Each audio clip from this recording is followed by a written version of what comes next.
Welcome back, everybody. Episode, I don't even know now. I put Yeah. 46 on this, just because we've done like way too many.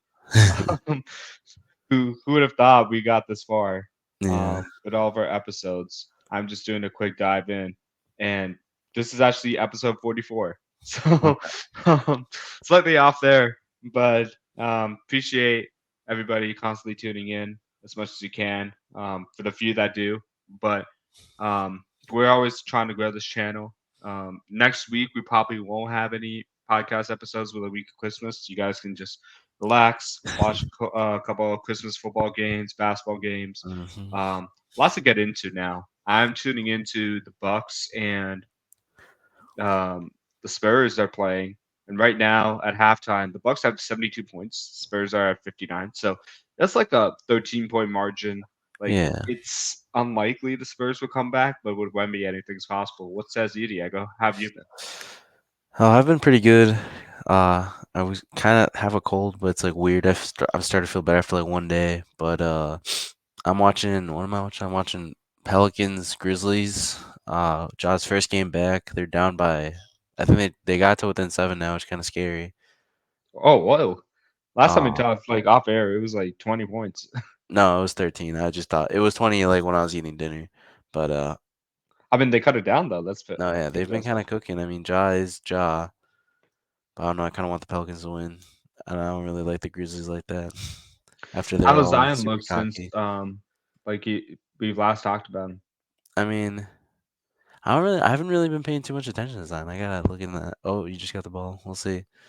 But yeah, I think he's been playing reasonably well. I mean, he's had some big games after. I think we talked about that after getting losing to the Lakers. But since then, I'm not sure.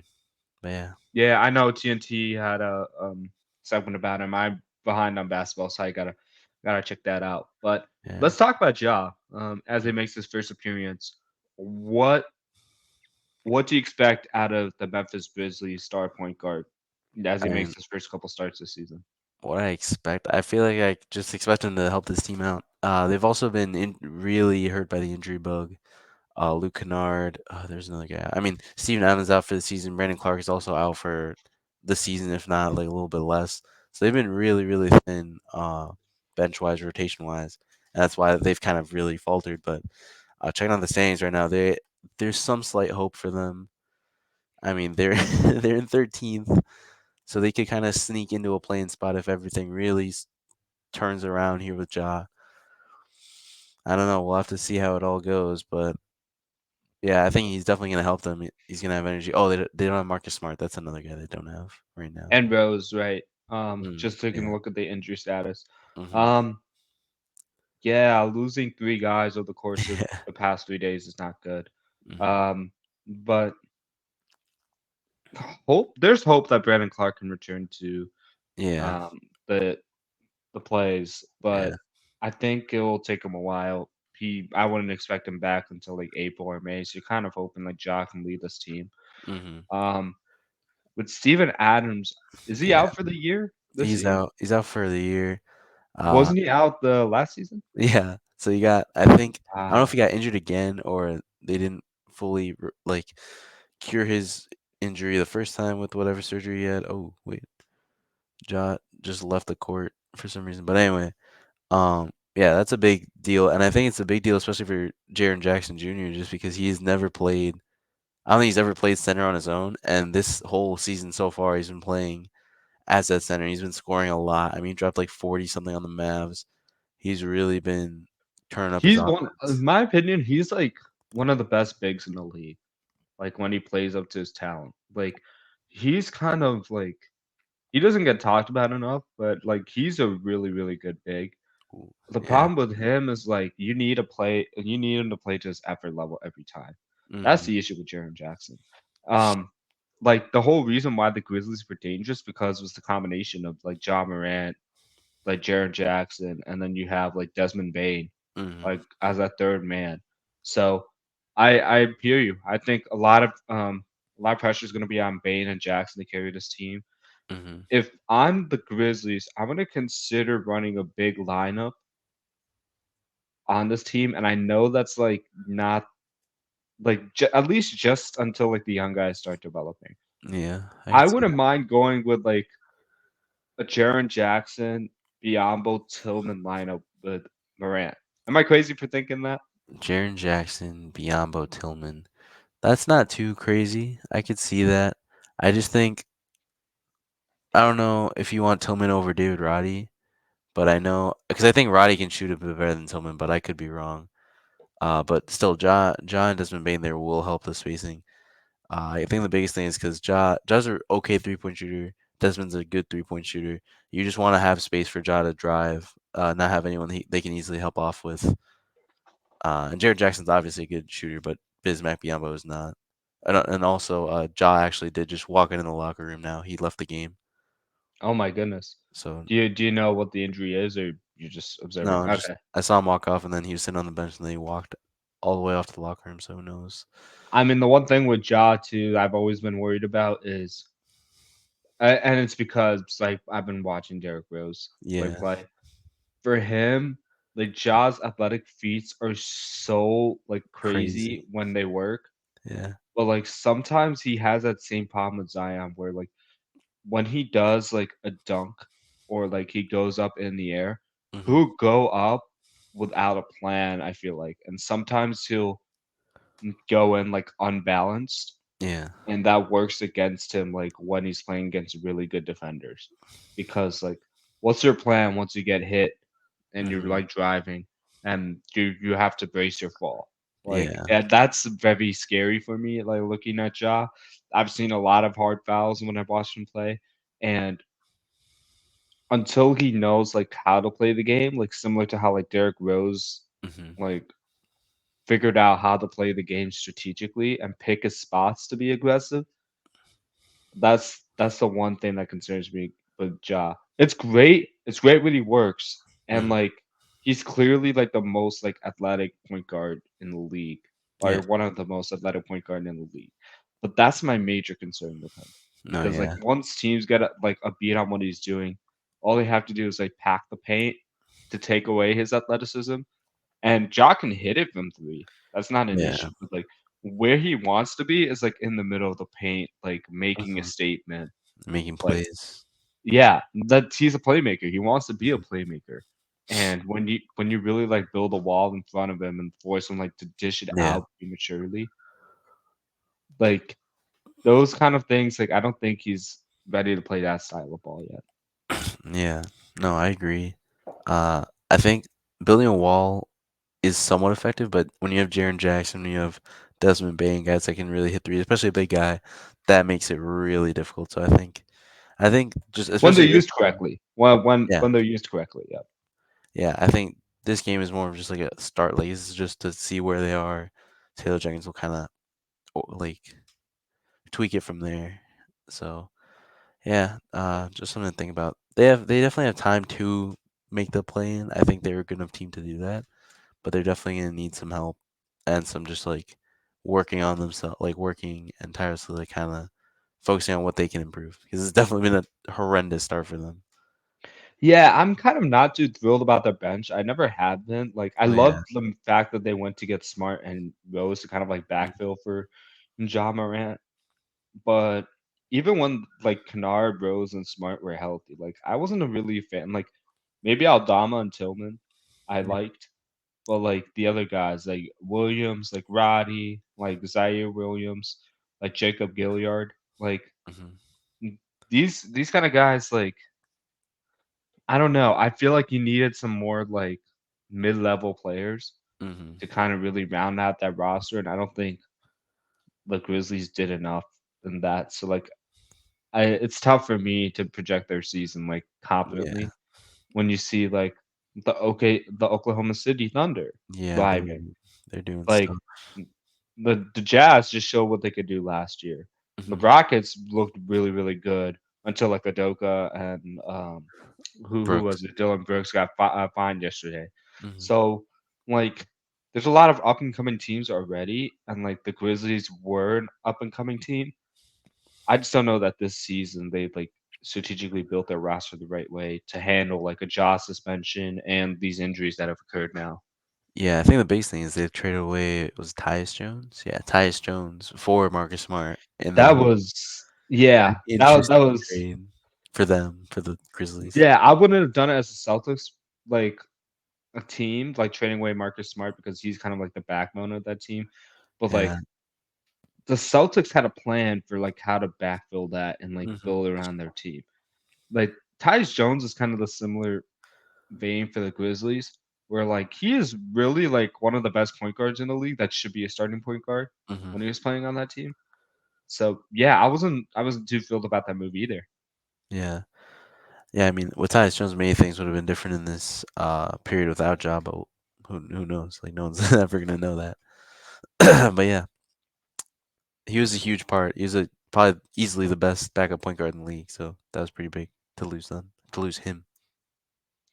Yeah, we'll see what happens. Like we could be wrong. Like Ja has like top five talent like in the league whenever he's playing. So like he could potentially carry this roster, but it's a very difficult ask. Like especially when like he's Yeah. just getting his conditioning back and he's already like headed to the locker room. So like hope he's okay. Mhm. What do you got for like Mavs updates, Diego? Mavs updates. In the last week we're 1-2. Really tough losses to. I mean, the Timberwolves one of the best teams in the West right now, and like going into that game, I knew we were probably gonna lose just because we're just such a small team.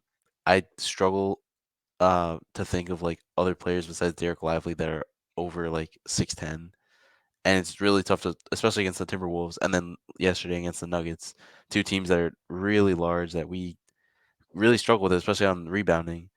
And so almost any matchup for the 3, 4, 5 is a mismatch. So that definitely doesn't help us.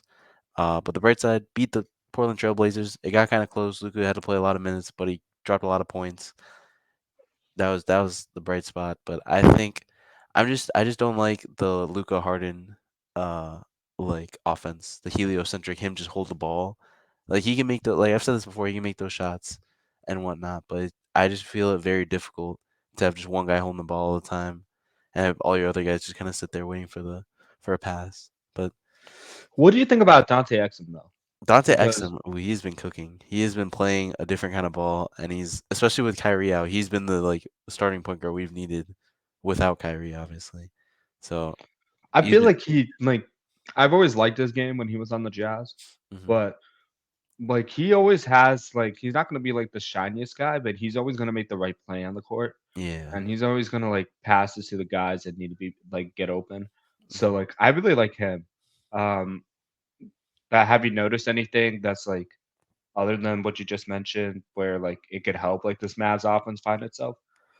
I think just more motion in general. Because the usual like action is just like Luka gets the ball, he kind of just like does a move or cooks a guy, and then goes from there. It's kind of just nice though. And then if like in the Portland game, they first started. It was a screen. Like, it would be a screen for Luca, and then they would double him. And whenever you double him, he just passes, and then you just find the open man from there, and that works. But then there's just when you when there's guys who have length, such as the Nuggets, such as the Timberwolves, that can really cut that off, make those passing angles almost impossible. It's Right. really tough to make those passes. Hmm. Um, Another big thing. I mean, I know Luca. Obviously, he's like the whole backbone of the offense. His usage rate is through the roof. But like there are moments on defense, especially in transition, where he's kind of like walking up slowly. And I understand like he's. This is another reason why I don't like him just carrying the offense, because on defense he's just sometimes a traffic cone, and it's reasonable now because he's putting so much effort. But it's like him walking up slowly, then he walks up to one guy to guard him, but someone's already guarding that guy, and so then someone's open somewhere else, and that's just an easy shot. So it's kind of rough. I mean, Grant Williams has also been like, he started off hot, super hot, just making shots, playing good defense, and now he's kind of regressed really hard somehow. Grant Williams is like a rhythm 3 and D guy in my Hmm. opinion. Yeah. He's a great guy to have when everything's cooking. Um, but I wanted to go back to one of your things with like Luka Doncic. I think there are ways you can get him the ball in isolation Hmm. within the flow of an offense. Yeah. I would use him a lot more like in post ups or like Hmm. freeing him up towards the middle of the court because Yeah. he does like you mentioned he does have like that ball control mentality Hmm. and you can like buy into that idea with him, using that late in the fourth quarter when you're trying to step or trying to close out the games. I think he's really good in that area. Mhm. And the defense can't do much about it. But Yeah. at least like give defenses multiple things to think about. Like maybe Doncic is a decoy in motion, and that motion creates another guy like with space to make plays work. Um, Guys like Exum, guys like Grant Williams, like Mhm. where you don't have to call their numbers to be the number one guy in specific possessions because Mhm. it's always going to be Luca, but like use Luca as like a gravitational pull for everybody, Yeah. but like not in a static way, I Mhm. guess. And No. then if you really want to post Luca up, like put him in the post or put him in the high elbow. Don't have him walk up the court Gee. because you lose the speed element of that offense Mhm. to like get the quick answers, quick and easy answers. No, So yeah. those are just some like ways I like brainstorm like how maybe the Mavs offense could evolve a little bit. Mhm. Another big thing I think happened in the Portland game is Derek Lively got injured. So that's a huge. I mean, he's like I said, the only 7 footer on this team. That is a huge problem That for them is this just year. horrendous, and it hurts also my fantasy team. So that's really sad. But yeah, another bright spot, Derrick Jones Jr. is just crazy. Like his athleticism, like you could just pass it to him, he can drive, and he can just get a dunk in the half court sometimes, and that's really helpful. I think just adding pace and such, and especially on big plays where like Luca, especially because Luca is just the lob thrower guy, like a Magic Johnson Showtime kind of deal, where especially for Derek Lively, and especially for Derek Jones, he can hit him perfectly. I think that was one play in the Portland game where Luca gets doubled, he passes it off, and then someone else got a lob to Derek Jones Jr. and that was a really nice dunk that he got from his. He's just a high flyer, and it's great. I think it's very interesting, and he's long, Yep, so good yep. defensively. I loved him. I loved him on the Bulls, like in his like short like Yeah, little things you can do with him. But like yeah, it's kind of odd like that the Mavs didn't want to keep Christian Wood, knowing that they would run into a situation like this. So that's just one preventable situation I yeah, saw that could have helped them out. Like as you're looking at their depth chart this season, um, it would be tough. I mean, if they want a big and like Chicago's looking to be sellers, like it's possible. I would go after Patrick Williams. Oh, I would I go thought you were after gonna say Vooch. Vucevic. Vooch is a Um, bit tough just because I don't know if he fits the timeline. He doesn't fit the I timeline, like how you're like, oh, good thing you did say Vooch. and Mention then him you're like like a Vooch. second later, and you're Yeah, like, dang it, Josh. I Yeah, just I like Vooch's skill offensively. It's just defensively, he's not like terrible, but he's also not perfect, and I think he's just I think off he's a the liability timeline. on defense too. I agree. Yeah, so it's not ideal. But also, oh, since we Well, don't have how Derek, many defensive bigs um would you consider like tradable right now? that's also That's a true. really hard I mean, There's like Draymond no, Green maybe with everything's going on, but but like he's I doubt the Warriors would let him go despite that. he's also still way out of his way off the timeline, and he's not big. I feel like I'd rather prioritize being getting bigger players than them necessarily. I don't want to say than them necessarily being good on defense, but like we just need size. I mean, we're getting absolutely abused by these taller teams, and I just watch it and I just think like why do we as a team not have any 7 footers? And I'm like, it feels like we're playing in college in like the NCAA where you're lucky to have a 7 footer, and that shouldn't be how we are. But the center position is an interesting position. It's gone through a lot, and so I mean, nine names out the top of my head. I'm like trying to think of it. Like yeah, I know I can't think of one that's on the trade block. Robert Williams. If you can nab him from the Celtics, I Yeah. doubt it. Oh no, he's on the Biombo, if Blazers you're now. really desperate. What's that? Robert Williams on the Blazers. Oh, that's right. Yeah, he Yes, got moved with the that's Brogdon right. That's trade. right. Maybe you No, might be able to take him from oh the no, I Blazers. think he had Possible. surgery. I think he's got surgery recently, so he's not playing. Yeah, I'm. Yeah, Tough. There's just no center. I mean, Miles Turner's been in trade talks for centuries. Like I don't think. Indiana's letting him go No, especially now once after things the are run they've looked at. had. Yeah. Yeah, I think that's a little bit tough. Mhm. Um, maybe you can try to get like Mason Plumlee or something like that. Yeah. Jakob It's Poeltl is it would be Jakob at the nice. same. Sometimes he's good defensively. It's like I don't know. There's very difficult answers right now because like Mhm, it's not like a perfect love fit that we can mhm. find for the No, Mavs. there's nothing. But um, yeah, I mean, even if that's the case, like I get they invested in Lively, but I'm a little bit shocked they didn't have like a draft and development plan for this position. Yeah. Like guys like 2 or 3 years ago, like drafting with a plan, like, okay, in Mhm. 3 to 4 years, we expect you to fill in and start once you get accustomed to the league. Like you Yeah. guys like that, like where you could like fully develop instead of like try to jigsaw puzzle your way out of this. Mhm. Yeah. I mean, Lively's still like in all of these kind of like ESPN ladders for rookies, he's still in the top 5. He's been really exceeding expectations, which is great. It's just having a rookie be your starting center right there, like no one was expecting that, but he's been balling. So hopefully he gets back soon and he can do that. I But mean, because he, you can hope you can hope he's like Kessler. Like yeah, or hope if like people try to compare him like on Mavs, we're trying to compare him to Tyson Chandler. He's worked with Tyson Chandler, and that would be great. I'm not gonna sit here and say that would be bad, but it's a bit of a stretch for I that. think what you're trying to point at is the reliance on Lively to Hmm. be only source of hope from that position is what's Yeah. troubling. No. And Yeah. like in situations like this where he's out, it's like this is a reasonable scenario where it's like, okay, Mavs, like what have you done to mitigate this risk that you Hmm. have on defense? Yeah. And not much has been there. So your Yeah. concerns are valid. Yeah. And especially not much, seeing as Markieff Morris has been playing a lot of minutes at center for us, which is just wild to me. I mean, Yeah, he's been hitting he's some meant to be a shots. wing or a power forward at most. Yeah, it's interesting, but we're now 5th in the West, so we'll see how things go. We need Kyrie back, hopefully soon.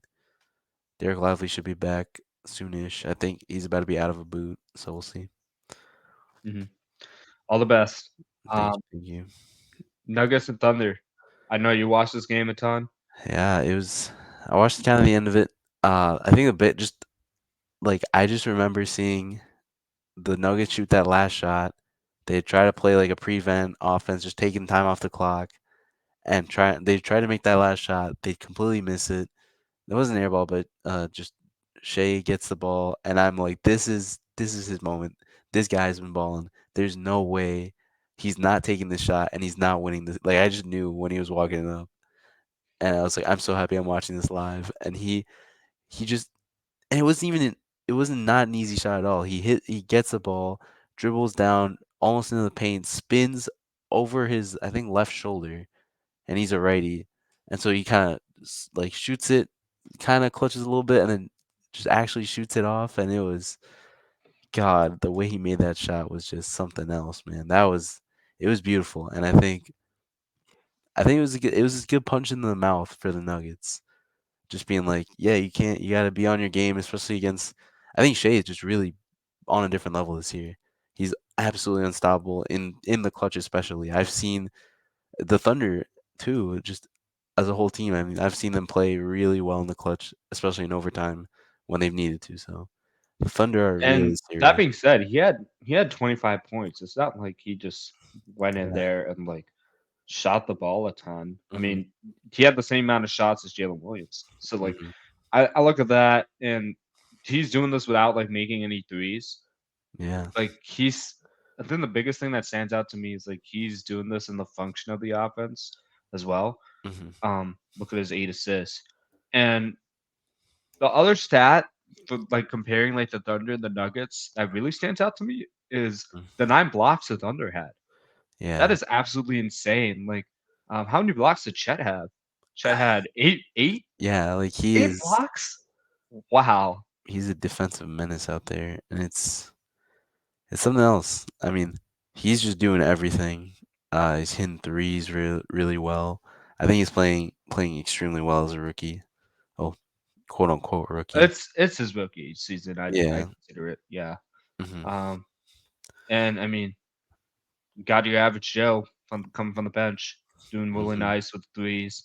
Yeah. The other Jalen Williams, like putting in his 11 points. Um, this is the type of team like you want to have. Hmm. Obviously, a bunch of young players, but also guys that have been here for like 3, 4 years. Yeah. Um, like they're also making contributions. So, um, Josh Giddey still like looking at the like sub 20 minutes per game right now, and Yeah. having Isaiah Jones and Jalen Williams hitting 20 plus games. Hmm. So we'll see how that gets resolved as the season progresses. But um, overall, Thunder looking really nice, showing they can hang with everybody. Yeah. Um, They're playing really well. I wouldn't say I'm surprised, but definitely wasn't expecting them to play this well. I was expecting them to be better than last year, but yeah, Chet's been amazing for them. I'm looking for the Nuggets side. Like, it doesn't look like they're playing bad per se, but it looks like Caldwell Pope didn't play at all. Has he Yeah. been hurt or inactive? I think he came back for the Mavs game, so he it was probably something quick, but nothing too crazy. Okay, yep. Because I saw Holiday was playing for him, and then Christian Yeah, Brown, true. Justin been Holiday. putting in nice. Yes, Justin Holiday. Um, Interesting. I'm imagine if Drew Holiday was on that team. That Wow. would be very interesting. Yep. Yeah. No. Cool stuff. And then that being said, like it's not like the Nuggets had like the secret answer for Jokic. He had 24 points, like 12 assists, Hmm. doing his usual stuff. 2 steals. I mean, Yeah, that's again, impressive. Jokic is not a bad defender. He is Yeah, not a bad defender. That you could just like leave on an island. Could you beat him athletically? Probably, yeah. probably for sure. But like he knows how to get in the right position. Hmm. I, Um, I love, especially but last night. I would see him if you ever have his man screening, and Luca tries to like pocket pass. He's just gonna stick his foot out there for the easy kickball, and that might not be that's not like a steal, but that's not still, a foul. But like yeah, it's a it's defensive annoying. play, Like it's just really. like Yeah. dang it. Like you want to make plays so much, and then Jokic just like you're gonna have to beat me the hard way. That's Hmm. how he is. So like Yeah. if you can beat him, like basically how the Nuggets want to play is they want to play the right way. And if you can beat them with athletic freaks in nature, aka SGA, um, Yes. they're fine with that. They're literally fine with that, but they don't think you could do that for 48 minutes straight. I Hmm. think the Thunder are one of those rare teams where they just have a bunch of like uniquely shaped athletes that know how to play together and know how to play the game, Hmm. and they're just rounding into form. So it'll be interesting to see the trajectory of these two teams, and not only this season but seasons to come, because both have bright futures. I think the Thunder have enormous potential that they can reach as soon as this season. So see how that plays out. Glad it was a great game. I might tune into the highlights later. Yeah. I think if these guys play in the playoffs, it's gonna be really intense. We'll see how it goes. Yep. All right. Another really intense game at the end. Not expecting this as a Bulls fan. Yeah. But looking at the score, they won 108 to 104. Um, I think the thing that stands out to me was the last play of the game. I was really shocked that Joel Embiid, like, not only caught the ball off the inbounds pass, but like the way they wanted to go about using that last shot is have Joel hit a three from the corner above like Patrick Williams when like Mm. you want to give like Joel kind of like a running start or like have him like enforce his will. Yeah. I get it. At that point in the game, it's like too late. But like Maxi had just hit a three before that to cut it within like 1 point. I'm a little bit shocked like how that last play was drawn up. Hmm. But what were your overall thoughts of the game? Um. Oh, at least just going real quick back to that last play. I mean, Joel isn't really that strong in any corner three situation. His best points are in the post or on the elbow.